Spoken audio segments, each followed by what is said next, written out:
में आपका स्वागत है। आज मैं आप लोगों को पकौड़े बनाने बताने जा रही हूँ। आप देख सकते हैं कि यहाँ पे सारी सामग्री को मैंने इकट्ठा कर लिया है।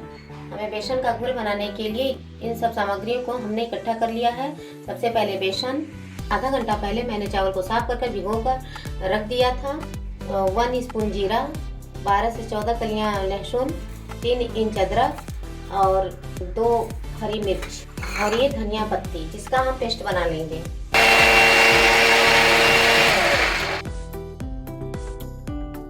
ये आप देख सकते हैं कि यहाँ पे हमारा पेस्ट बनकर बिल्कुल तैयार हो चुका है। अब इसको डालकर हम बेसन का घोल बनाएंगे। अब आप देख सकते हैं कि जो हमने ये घोल बनाया था उसको बेसन में हम डाल देंगे। उसके बाद 1 स्पून सब्जी मसाला डालेंगे, 1 स्पून हल्दी डालेंगे और हाफ स्पून अजवाइन डालेंगे, नमक स्वाद अनुसार डालेंगे। उसके बाद हम इसको अच्छी तरह से घोल बना लेंगे ताकि ये गुष्टा ना रह जाए। यहाँ आप देख सकते हैं कि हमारा पेस्ट थोड़ा गाढ़ा है, इसीलिए इसमें थोड़ा सा हम पानी डालेंगे ताकि इसका घोल अच्छे से बन सके। देख सकते हैं कि ये हमारा बेसन का घोल बनकर बिल्कुल तैयार हो चुका है। आज मैं आप लोगों को गोभी का, आलू का, बैगन का, हरी मिर्च के और प्याज का और शिमला मिर्च के पकौड़े बनाने बताने जा रही हूँ। पकौड़े छानने के लिए हम कढ़ाई में तेल को गर्म कर लेंगे।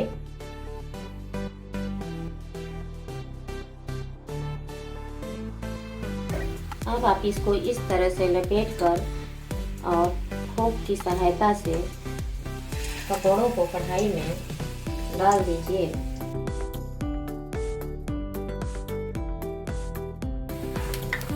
अब आप इसको बीच बीच में थोड़ा पलटते रहिएगा। यहाँ पे आप देख सकते हैं कि हमने गोभी के छोटे छोटे पीस करके लिए हैं ताकि आसानी से पक जाए। और यदि आपको बड़े बड़े पकौड़े बनाने होंगे गोभी के बड़े बड़े पीस के, तो आप उसको उबाल कर बनाइएगा। आप देख सकते हैं कि यहाँ हमारा गोभी का पकौड़ा बिल्कुल ही छन कर तैयार हो चुका है। अब इसको हम प्लेट में निकाल लेंगे।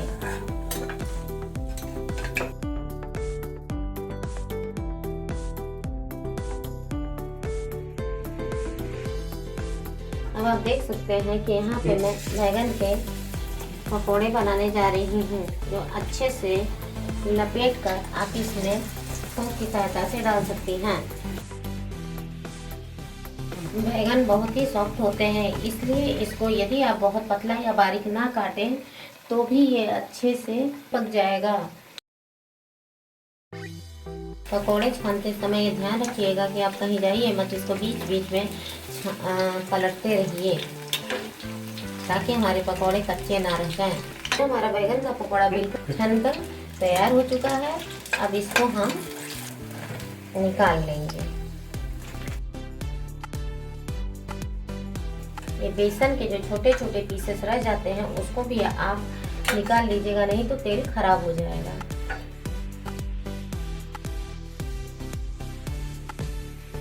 आप देख सकते हैं कि अब मैं यहाँ पे शिमला मिर्च के पकौड़े छानने जा रही हूँ।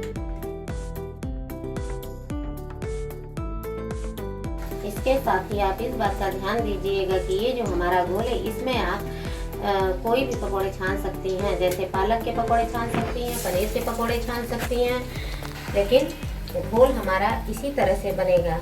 इसी तरह के घोल से आप सारे पकौड़े छान सकती हैं।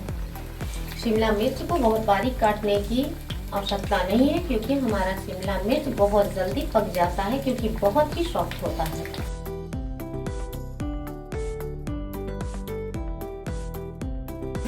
आप देख सकते हैं कि हमारा शिमला मिर्च का पकौड़ा बिल्कुल ही छनकर तैयार हो चुका है।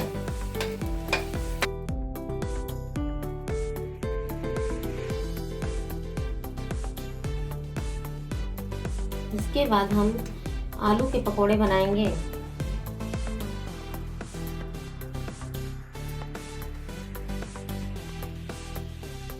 आप देख सकते हैं कि यहाँ पे हमने आलू के पकौड़े को छनने के लिए डाल दिया है। आप देख सकते हैं कि हमारा आलू का पकौड़ा बिल्कुल भी छनकर तैयार हो चुका है। और एक बात और ध्यान दीजिएगा कि आलू आप बहुत पतला काटिएगा, बारीक। और यदि बारीक ना काट सकिएगा तो जो चिप्स का मशीन होता है उस पर आप काट लीजिएगा।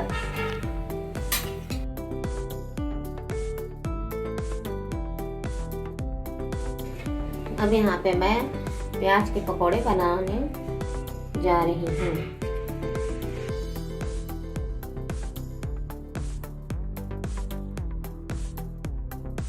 अब आप देखिए कि यहाँ पे मैं हरी मिर्च का पकोड़ा भी प्याज के पकोड़े के साथ ही तल दे रही हूँ।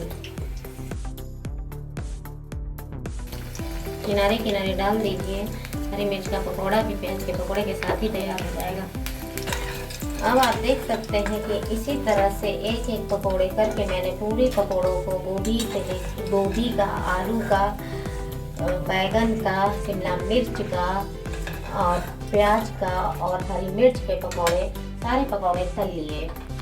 यह आप देख सकते हैं कि यह हमारे पकोड़े बनकर बिल्कुल तैयार हो चुके हैं। यह आप मीठी और तीखी चटनी के साथ सर्व कर सकते हैं, खा सकते हैं और दूसरों को खिला सकते हैं। यदि आपको यह वीडियो पसंद आए तो इसको लाइक और सब्सक्राइब करना ना भूलें। धन्यवाद।